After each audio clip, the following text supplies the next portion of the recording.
there, but my hearing is screwed up real bad. And the only way I can play music is with one of these. They're built with a round back, they have an arch top. I hold the body of the guitar close to my body. I depend on the vibrations I feel from the instrument to keep me on key. I don't trust what I hear, I trust what I feel. And so therefore my work with wood comes in the order, in my estimation, of folk work. It fits. So, okay, a number of years ago, there was a tornado come through W.AY.D cemetery on the corner.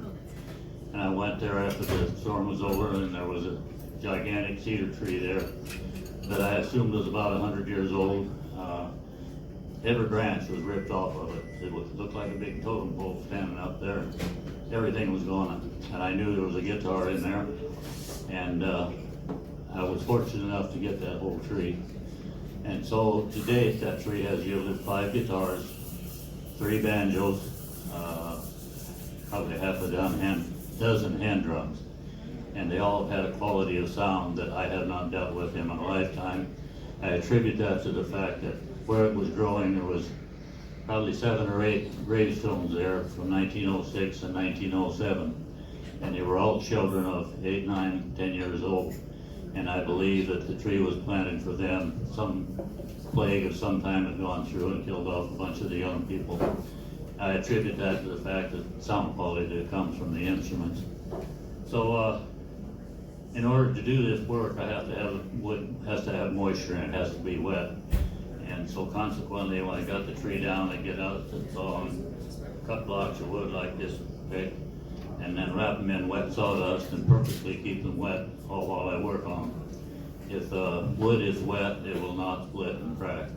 If I carve it thin enough so there's no stress to the wood, then I can dry it and it won't crack. I've been making these probably for 35 years. I haven't lost one to a crack yet. So anyway, I got these blocks of wood, and there are no patterns for this. I take a black magic marker, and yeah, that looks like a guitar. That looks like it would be the back. And I get out the chainsaw. Sometimes, if you look real close, they're not totally symmetric.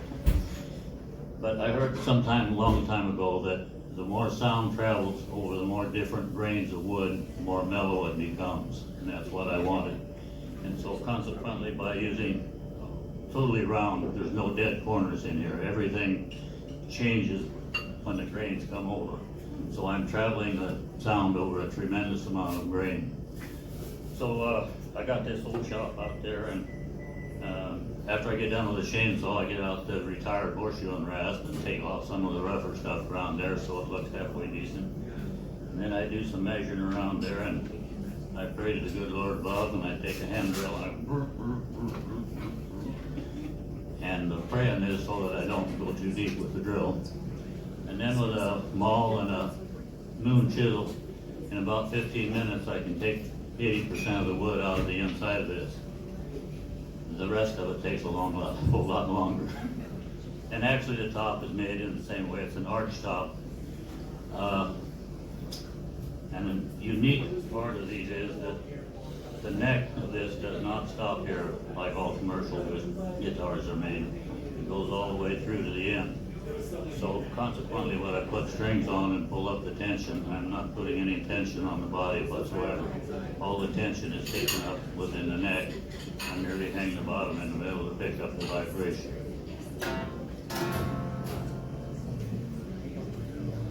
So my friend Donna wrote this song, and she refers to my cedar tree as Jim's sacred tree.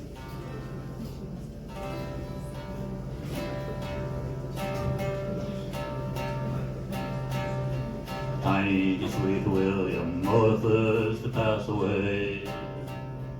Little sister Lucy, she died the next day. There were other children laid in the grave. Dreaded smallpox sure was to blame. Oh, they planted me a cedar tree, 19 1903 in the loving memory. 200 years I grew tall and strong. The wind in my branches sang and children a song. In the dog days of summer, my leaves blocked the sun. I whispered stories when the winter grew long. I longed to hear the wood thrush in spring. I listened close while he taught me to sing.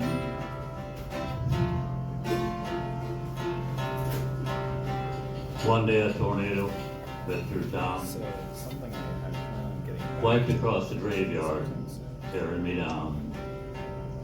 Dead branches lay on the ground, my canopy gone, my shade blew away. But the sound of the wood thrush inside me lived on.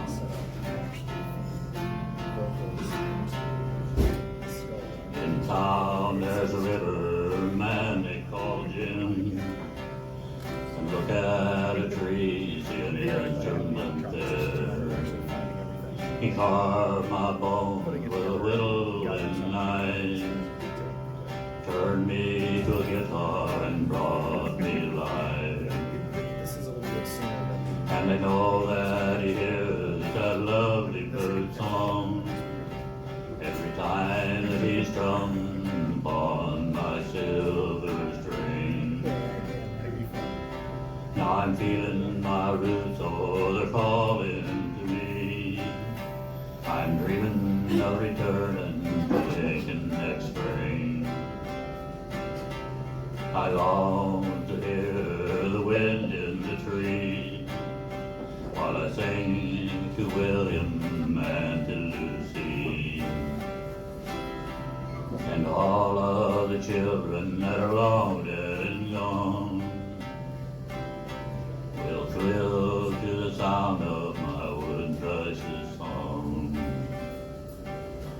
Will thrill to the sound of the wood thrush's song.